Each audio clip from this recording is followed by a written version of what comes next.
മാത്രമല്ല ബാപ്പയുടെ കടം വീട്ടാൻ ജാബിർ റളിയല്ലാഹു അൻഹു ശ്രമിക്കുന്നു. പക്ഷേ ബാപ്പയുടെ തോട്ടത്തിൽ കയറിയിട്ട് തോട്ടത്തിലുള്ള കാരക്കകളും ഈത്തപ്പഴങ്ങളും ഒക്കെ ഒന്ന് നോക്കിയപ്പോ കടമുള്ളവർക്ക് കൊടുത്തു വിട്ടാൻ അത് മതിയാകൂല. മുഅ്ജിസത്ത് മുഖേന സഹായം ചോദിക്കാം, സഹായം നേടാം. കറാമത്ത് മുഖേന സഹായം ചോദിക്കാം, സഹായം നേടാം. ഇത് സഹാബത്തിന്റെ വിശ്വാസമാണ്. മുഅ്ജിസത്തും കറാമത്തും അസാധാരണ സംഭവങ്ങളാണ്. അത് ചിലപ്പോൾ കുറച്ചുള്ളത് വർദ്ധിക്കൽ കറാമത്തും മുഅ്ജിസത്തും കൊണ്ട് സംഭവിക്കും. വബിനൽ യസീരി സഖാ വഅത്അമ ജൈസഹു حتى اكتفوا ويسيره لم ينفدي يا رب صل على النبي محمد منجي الخلائق من جهنم في غدي. മുഅ്ജിസത്തും കറാമത്തും കങ്കട്ടല്ല, അത് ജാലവിദ്യയല്ല, അത് തോന്നിപ്പിക്കലല്ല, യാഥാർത്ഥ്യങ്ങളാണ്. അത് വെറും ഒരു തോന്നിപ്പിക്കലല്ല, യാഥാർത്ഥ്യങ്ങളാണ്. അത് അല്ലാഹുവിങ്കിൽ നിന്നുള്ളതാണ്. കാരണം സാധാരണ നിലയ്ക്ക് ചെയ്യുന്നത് അല്ലാഹു തആലയാണ് സൃഷ്ടിക്കുന്നതെങ്കിൽ അസാധാരണമായ നിലക്കും ഒരു കാര്യം സൃഷ്ടിക്കുന്നവൻ അല്ലാഹു തന്നെയാണ്. അല്ലാഹുവിന് അതൊരു പ്രശ്നമേ അല്ല. ഇത് വിശ്വസിക്കുന്നവരാണ് മുസ്ലിം. അതുകൊണ്ട് തന്നെ മഹാനായ ജാബിർ റളിയല്ലാഹു അൻഹു പ്രശ്നം പരിഹരിക്കാൻ വേണ്ടി ഇലാ ഹദ്റത്തി റസൂലില്ലാഹി റസൂലുള്ളാഹി സ്വല്ലല്ലാഹു അലൈഹി വസല്ലം തങ്ങളിലേക്ക് പോകുന്നു. ബാപ്പയുടെ കടം വീട്ടാൻ ഈ ഈത്തപ്പഴം അല്ലെങ്കിൽ കാരക്ക മതിയാകൂല. നബി സല്ലല്ലാഹു അലൈഹി വസല്ലം തങ്ങളോട് പ്രശ്നം അവതരിപ്പിക്കുന്നു. നബി സല്ലല്ലാഹു അലൈഹി വസല്ലം തങ്ങളോട് സഹാബത്ത് അവരെ പ്രശ്നങ്ങൾ പറയാറുണ്ട്, വേവലാതിപ്പെടാറുണ്ട്.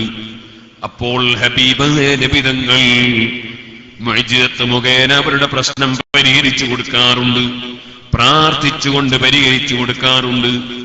അതുപോലെ ചിലപ്പോൾ ഭൗതികമായ മാർഗത്തിലൂടെയും പരിഹരിച്ചു കൊടുക്കാറുണ്ട്. പല നിലക്കും പരിഹരിച്ചു കൊടുക്കാറുണ്ട്. അതൊക്കെ ധാരാളം ഹദീസുകളിലുള്ളതല്ലേ. ആ ഹബീബായ നബി സല്ലല്ലാഹു അലൈഹി വസല്ലം തങ്ങളോട് പ്രശ്നം പറഞ്ഞപ്പോ ജാബിറേ ഞാനങ്ങ് വരാം എന്ന് പറഞ്ഞ് നബി സല്ലല്ലാഹു അലൈഹി വസല്ലം ജാബിർ റളിയല്ലാഹു അൻഹുവിനെ കൂടെ തോട്ടത്തിലേക്ക് പോകുന്നു. ആ തോട്ടത്തിലൂടെ ചുറ്റിക്കറങ്ങി ഒന്ന് നടക്കുന്നു. കാരണം അവിടുത്തെ ശരീരം സാധാരണ ശരീരമല്ല, വലിയ ബറക്കത്തുള്ള ശരീരമാണ്, വലിയ അത്ഭുതങ്ങളുള്ള ശരീരമാണ്. അവിടുത്തെ ശരീരത്തിൽ ഈച്ച പോയി വീഴാറില്ല.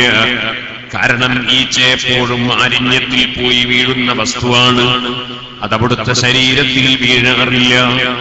അവിടുന്ന് നടന്നു പോകുമ്പോൾ അതേ സൂര്യനോ ചന്ദ്രനോ അങ്ങനെയുള്ള ഗോളങ്ങൾ ഉദിച്ചിട്ട് നല്ല വെളിച്ചമുള്ള സമയമാണെങ്കിൽ പോലും ഹബീബായ നബി സല്ലല്ലാഹു അലൈഹി വസല്ലം തങ്ങളുടെ നിഴൽ ഭൂമിയിൽ പതിക്കാറില്ല. കാരണം അത് വല്ലവരും ചവിട്ടിപ്പോയാലോ അവിടുത്തോടുള്ള ആദരവിനത് കുറവ് വന്നേക്കാം. ഓ സുഹൃത്തുക്കളെ, ഒരുപാട് പ്രത്യേകതകൾ അവിടുത്തെ ജീവിതത്തിൽ എത്രയോ പ്രത്യേകതകൾ ഉള്ളതല്ലേ.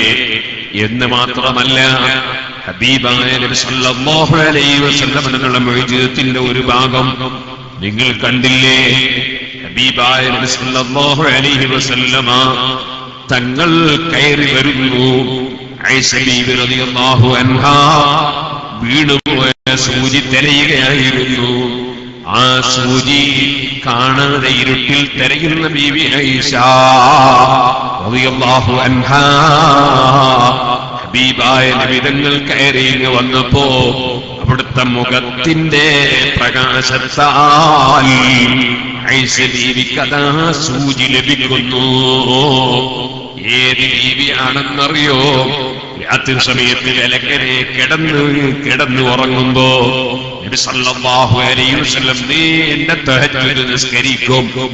ആ തഹജ്ജുദിന്റെ നീളം ഞാൻ പറയണോ? ഒറ്റ റകഅത്തിൽ തന്നെ അൽ ബഖറ സൂറത്ത് ഓതി തീർക്കുകയാണ്. രണ്ടാമത്തെ സൂറത്തിൽ ആലു ഇംറാൻ ഓതുകയാണ്. അതേ 100ഉം 200ഉം ഒക്കെ തസ്ബീഹുകൾ റുകൂഇലും സുജൂദിലും ഒക്കെ കൊണ്ടുവരികയാണ്. അങ്ങനെ വെറും നൃത്തം മാത്രമല്ല, നീളം ഓരോന്നിലും അതിനോട് അനുയോജ്യമായ നീളമുള്ള നീണ്ട നൃത്തം. അതല്ലേ ഹദീസിൽ വന്നു, ഹത്താ തബറത്ത് ഖദമാ, ഹബീബായ നബിതങ്ങളുടെ 2 കാലുകളും നീര് കെട്ടി പൊങ്ങിപ്പോയി, വീർത്തുപോയി. വലം സുന്നതമൻ അയ്യല്ലാമയില അനിസ്തകത് ഖദമാ മിൻ വറബി മൗലായ സല്ലി വസല്ലിം ദായിമൻ അബദാ അലാ ഹബീബിക ഖൈറിൽ ഖൽഖി കുല്ലിഹിം. അതാണല്ലോ ഇമാം ബുഖാരി തങ്ങളും സൂചിപ്പിച്ചത്.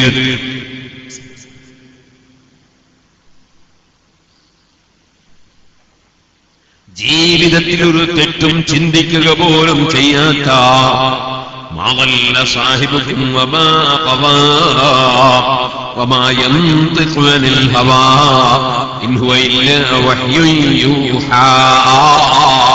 ഒരബദ്ധവും ഒരു പിഴവും ഹബീബ് നബി സല്ലല്ലാഹു അലൈഹി വസല്ലം തങ്ങൾക്ക് പിണഞ്ഞിട്ടില്ല, പിണയൂല. അതേ, അങ്ങനൊരു തെറ്റും ജീവിതത്തിൽ ചിന്തിക്കൂല എന്ന് ഖുർആൻ പഠിപ്പിച്ച ഹബീബായ മുഹമ്മദുർ റസൂലുള്ളാഹി സല്ലല്ലാഹു അലൈഹി വസല്ലം അവിടുന്ന് രാത്രിയിൽ തഹജ്ജുദ് നിസ്കരിക്കുമ്പോ വെലങ്ങനെ കിടന്നുറങ്ങുന്ന ബീവി ആയിഷ റളിയല്ലാഹു അൻഹാ മഹദിയുടെ കാലിങ്ങനെ വിലങ്ങിയതേ ഉണ്ടാകും. ആ കാലം ആയിഷ ബീവി ഒന്ന് വലിച്ചു കിട്ടിയിട്ട് വേണം സുജൂദ് ചെയ്യാൻ. അതിന് നബി സല്ലല്ലാഹു അലൈഹി വസല്ലം അവിടുത്തെ കാല് കൈകൊണ്ടിങ്ങനെ പിടിച്ചു ഞെക്കും. അപ്പോൾ ആയിഷ ബീവിയുടെ കാല് വലിച്ചാൽ അവിടുന്ന് അറിയും. അപ്പോൾ അവിടുന്ന് സുജൂദ് ചെയ്യും എന്ന് ഇമാം ബുഖാരി റിപ്പോർട്ട് ചെയ്ത ഹദീസ്. അതേ, രാത്രിയിൽ ഞങ്ങളെ വീടുകളിൽ അന്ന് വിളക്കുണ്ടായിരുന്നില്ല, അതുകൊണ്ട് ഇരുട്ടിലായിരുന്നു നിസ്കാരമെന്ന് ബീവി ആയിഷ റളിയല്ലാഹു അൻഹ പറഞ്ഞത് ബുഖാരിയിലെ ഹദീസിലുണ്ട്. അതേ ബീവി തന്നെയാ പറയുന്നത്, ഒരു ദിവസം ഇരുട്ടിൽ ഞാനിങ്ങനെ സൂചി തെരഞ്ഞുകൊണ്ടിരിക്കുമ്പോൾ ഹബീബ് നബി തങ്ങൾ കയറി വന്നപ്പോ അവിടുത്തെ മുഖത്തിന്റെ പ്രകാശം കൊണ്ട് എനിക്ക് സൂചി വീണ് കിട്ടുന്നു. മുഅ്ജിസത്തുകൾ അങ്ങനെയല്ലേ? ഒരു ദിവസം മുഅ്ജിസത്ത് കൊണ്ട് ലൈറ്റിനാൽ സൂചി കിട്ടിയിട്ടുണ്ടാകാം, മറ്റൊരു ദിവസം അവിടെ ഇരുട്ടുള്ള ദിവസവും ഉണ്ടായിരിക്കാം. അന്ന് ഹബീബ് നബി തങ്ങളുടെ മഹത്വത്തിന് കുറവുള്ളത് കൊണ്ടല്ല, മഹത്വമുള്ളത് കൊണ്ട് മുഅ്ജിസത്ത് എപ്പോഴും കണ്ടു കൊള്ളണമെന്നില്ല, എപ്പോഴും മുഅ്ജിസത്ത് ഇങ്ങനെ പ്രകടിപ്പിച്ചു കൊള്ളണമെന്നില്ല. അവിടുത്തെ മുഅ്മിനീനെ പുരട്ടിയപ്പോ സലമത്ത് ബിനുൽ അക്വർ റളിയല്ലാഹു അൻഹുവിന്റെ കാലിന്റെ മുറി മുഅ്മിനീനെ പുരട്ടിയപ്പോൾ മുറിയൊണങ്ങി പോയിട്ടുണ്ട്. അതേ സമയത്ത് അവിടുത്തെ മുഅ്മിനീന് ധാരാളമുള്ള അവിടുത്തെ വാഹിനോട് ചേർന്ന മുൻപല്ല് പൊട്ടി തെറിച്ച് രക്തവും വന്നിട്ടുണ്ട്. അതുകൊണ്ട് അർത്ഥം ഹബീബായ നബി തങ്ങളുടെ മുഅ്മിനീനിന് മഹത്വമില്ലെന്നല്ല, അല്ലാഹുവിന്റെ ഖദറനുസരിച്ച് നടക്കേണ്ടതൊക്കെയും നടക്കുക തന്നെ ചെയ്യും. അതിൽ പറഞ്ഞതൊന്നും എതിരല്ല, ആ ഹദീസുകൾ തമ്മിൽ വൈരുദ്ധ്യമല്ല. ഇരിക്കട്ടെ, അവിടുത്തെ മുഖത്തിന്റെ പ്രകാശം കൊണ്ട് ഹബീബായ നബി സല്ലല്ലാഹു അലൈഹി വസല്ലമ തങ്ങളെ മുന്നിൽ വെച്ച് സൂചി കിട്ടിയപ്പോൾ ആയിഷ ബീവി ചോദിച്ചില്ലേ, ഓ നബിയേ, അങ്ങയുടെ മുഖത്തെ ഇത്രയും ഭംഗിയാക്കിയ വിഷയമെന്താ?